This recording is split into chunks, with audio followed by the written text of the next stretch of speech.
Hola, bienvenidos a Migrantes, el programa semanal de France 24 sobre el éxodo.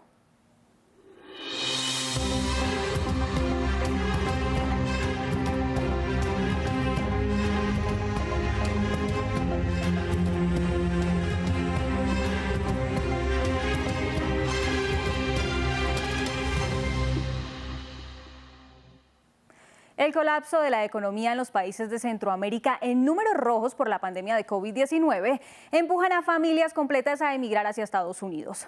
Aunque el éxodo estuvo en pausa por algunos meses por las restricciones de movimiento en respuesta al virus, la migración volvió a activarse.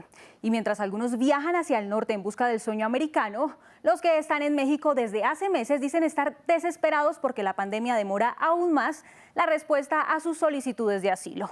Las protestas estallaron en la frontera después de que la administración Trump anunciara nuevas reglas para negar el asilo. Con las elecciones de Estados Unidos de fondo, la migración vuelve a convertirse en un tema político.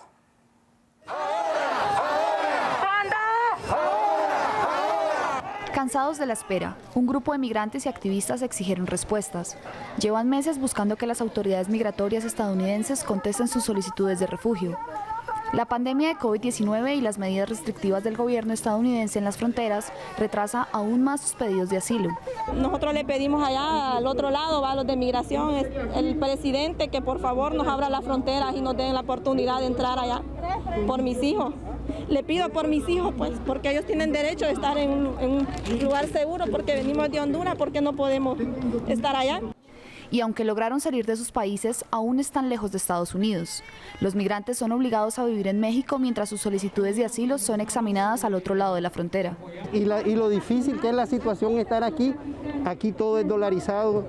Uno trabaja, gana 1.750 pesos en un lado, pero comida, agua, gastos médicos. Por ejemplo, yo soy hipertenso y tengo que costearme mi medicamento porque los albergues hacen lo que pueden. Con las ciudades en el lado mexicano desbordadas, los solicitantes de asilo deben seguir allí.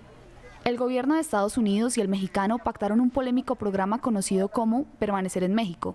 Se trata de una medida que envía a los migrantes que no son mexicanos a ciudades de ese país mientras se celebran las audiencias de sus casos en tribunales migratorios estadounidenses.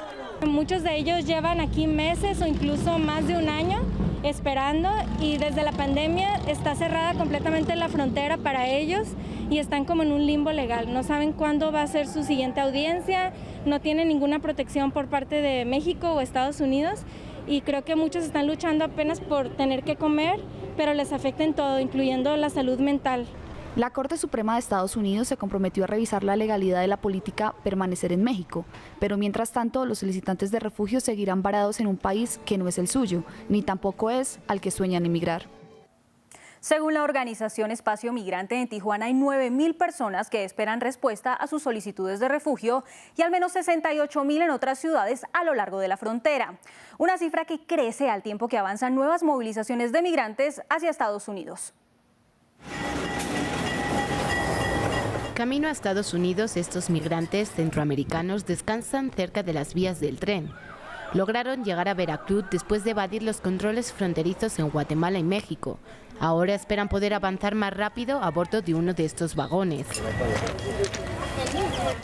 La mayoría aquí son hondureños y migran por las malas condiciones en su país. En Honduras no hay nada, no hay trabajo, nada, nos morimos de hambre.